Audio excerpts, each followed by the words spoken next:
तो दोस्तों आपके क्लास में भी कोई ऐसा व्यक्ति है जो बहुत ही कम पढ़ता है लेकिन वो बहुत ही ज्यादा स्कोर करता है, और वहीं दूसरी तरफ क्या आपके साथ ऐसा होता है कि आप किसी टॉपिक को 10 बार पढ़ने के बाद भी आप उसे ठीक से एक्सप्लेन नहीं कर पाते हो, या आप उसे कुछ दिनों के अंदर ही बिल्कुल भूल जाते हो और आपको उसे वापस से फिर से पढ़ना पड़ता है। तो दोस्तों कुछ लोग मानते हैं जो भी हम पढ़ते हैं उन्हें याद रखना कुछ लोगों के लिए आसान नहीं होता, और कुछ स्टूडेंट्स होते हैं ऐसे हैं कि उस चैप्टर को एक बार पढ़कर आसानी से याद कर लेते हैं, या ऐसे स्टूडेंट जो टैलेंटेड होते हैं। लेकिन ये पूरी तरह से सच नहीं है। जी हाँ दोस्तों, पढ़ी हुई चीज़ों को याद रखने की कैपेसिटी गॉड गिफ्टेड नहीं होती है, और ये कह सकते हैं कि इसे कोई भी साथ लेकर पैदा नहीं होता है, बल्कि इस कैपेसिटी को कोई भी स्टूडेंट अपने अंदर ला सकता है, चाहे वो स्टडी में अपने आप को कितना भी कमजोर क्यों ना समझता हो। इसीलिए दोस्तों इस वीडियो में आपको बताने वाला हूँ 3 ऐसे गजब के टिप्स जो आपकी याद रखने की क्षमता को पहले के मुकाबले में कई गुना तक बढ़ा देगी। Number 1, movie making trick. तो दोस्तों क्या आपने कभी सोचा है कि ऐसा क्यों होता है कि हम कोई भी मूवी सिर्फ एक बार देखते हैं कि उसकी स्टोरी और पूरे डायलॉग्स हमें याद रह जाते हैं, यानी हमारे माइंड को सभी चीज़ें ज़्यादा याद रहती हैं जिसमें हमें इंटरेस्ट होता है, जो आगे से आगे एक के बाद आपस में कनेक्टेड हो,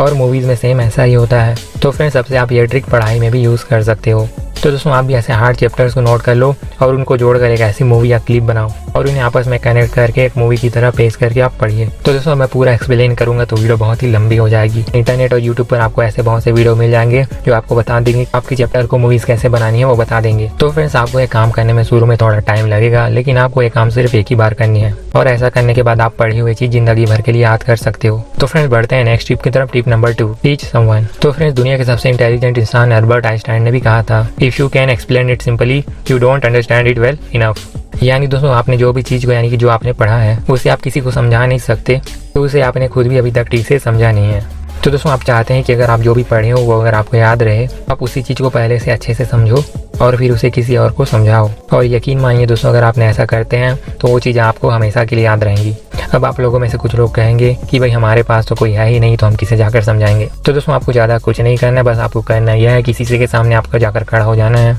और ये अपने आप को समझाना है, ये आपके लिए काफ़ी बेहतर साबित होगा। और अगर आप चाहते हो तो पेन और पेपर भी लेकर आप एक नोट्स लिख सकते हो और अपने आप को उसमें एक्सप्लेन कर सकते हो। हिंदी में एक कहावत है जो हो सकता है आपने सुन रखी हो कि ज्ञान और नॉलेज जो होता है वो हमेशा बांटने से ही बढ़ता है। इसीलिए दोस्तों जो भी आप पढ़ते हो उसे खुद को या अपने फ्रेंड्स को समझाने की पूरी कोशिश करो, और फिर आप देखोगे कि वो चीज़ आपको हमेशा के लिए याद हो जाएगी। तो tip number 3, revise what ever you study. तो फ्रेंड्स आई एम श्योर आप लोगों में से कुछ लोग जाने ना अनजाने में से मिस्टेक जरूर से करते होंगे कि वो लगातार चैप्टर्स के बाद चैप्टर्स और टॉपिक पढ़े जा रहे होते हैं बिना उसे रिवाइज किए। इसका मतलब दोस्तों आपको किसी चीज़ को पढ़ने के लिए आपको पूरा महीना लग जाता है उस चीज़ को आपको रिवाइज करने के लिए। इसका रीज़न ये है कि जब भी हम कोई चैप्टर पढ़ के उसको ख़त्म करते हैं तो उस वक्त हमें ऐसा लगता है कि ये चैप्टर हमें याद हो चुका है, लेकिन काफ़ी दिनों के बाद जब आप देखते हो तो आपको याद ही नहीं रहता और आपने जो भी पढ़ा हुआ रहता है वो सब में पानी फिर जाता है, यानी कि फिर से आपको जीरो से स्टार्ट करना पड़ जाता है। अब इसका बेस्ट सॉल्यूशन ये है कि आप डेली बेसिस पर उन चीज़ों को रिवाइज करना स्टार्ट कर दें,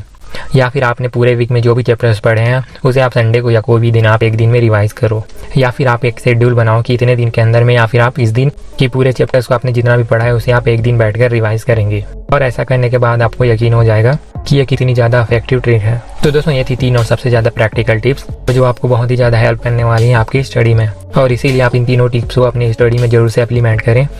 और अगर आपको ये वीडियो ज़रा सा भी वैल्यूएबल लगा है तो वीडियो को लाइक जरूर से कर देना और अपने दोस्तों को भी शेयर जरूर कर दें।